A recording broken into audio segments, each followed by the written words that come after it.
I think a really interesting trend in at least criticism of therapy and healthy coping mechanisms is the if therapy was completely honest or brutally honest, right? I think I've seen several videos now, maybe a handful of videos, where the conceit of it was people who bring their vapid, boring, or otherwise straightforward problems to a therapist, expecting them to hold the space and respond with a sense of gravitas and support that would be equal to, say, if you had gone through so much and you've been hurt so badly.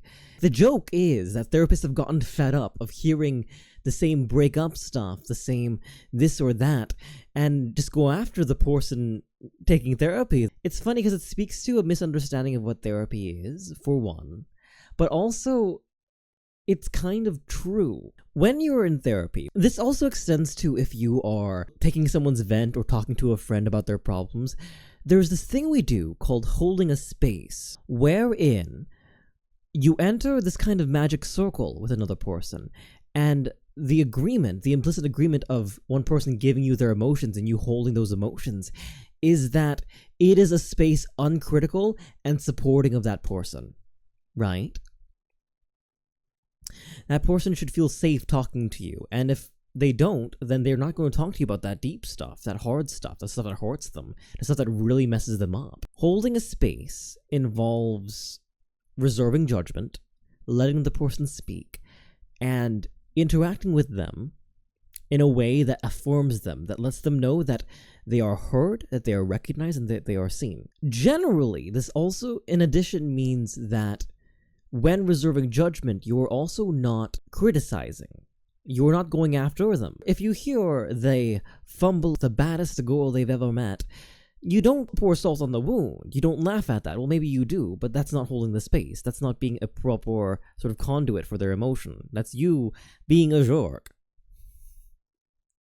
Holding a space is a thing, right? It's often implicit. You don't really expect to do it or think of doing that, or you're actually in the therapy field and you're very familiar with this state, right?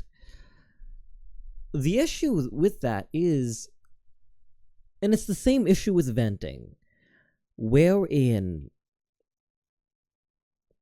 a vent, a lot of this is going to be cribbed from Healthy Gamer GG. A vent is a means of emotionally regulating, right? It is a means of getting rid of steam, hot air, that energy inside of your chest that doesn't have anywhere else to go, so that you can do something about it. If you have a good therapist, the good therapist doesn't listen to you talk for 45 minutes and then ask for $200.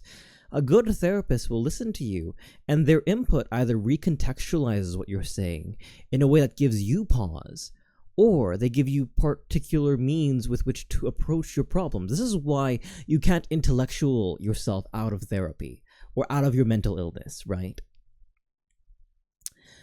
Because if having a dialogue with ourselves worked with fixing ourselves, we wouldn't have problems. Even if we know why we're problematic or why we have trouble, that doesn't necessarily mean we will actively work on it, that we will act on it. I think humans are a social race, that they're a social breed, primarily because they check each other. And a vent, holding a space, entertaining that space, is not necessarily meant to be the end of therapy, the end of that conversation. If you do something after that vent, congratulations.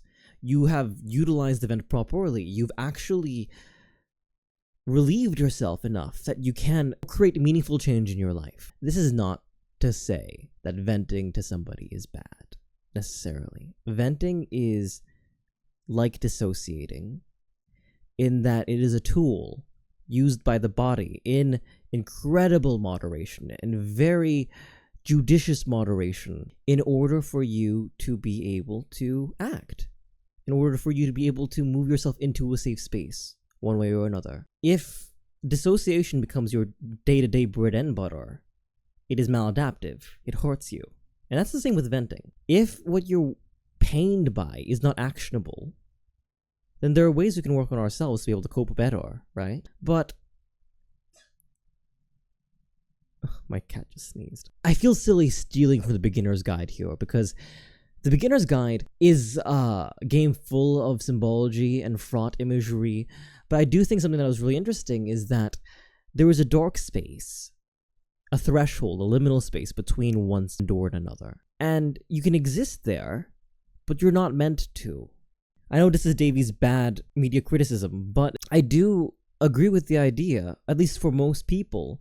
So the joke is that the therapist holding the person accountable, right? Absolutely roasting them. The power fantasy of so many therapists. Your issues are so mundane, they can be solved very, very easily. But there's value in having that space held for you.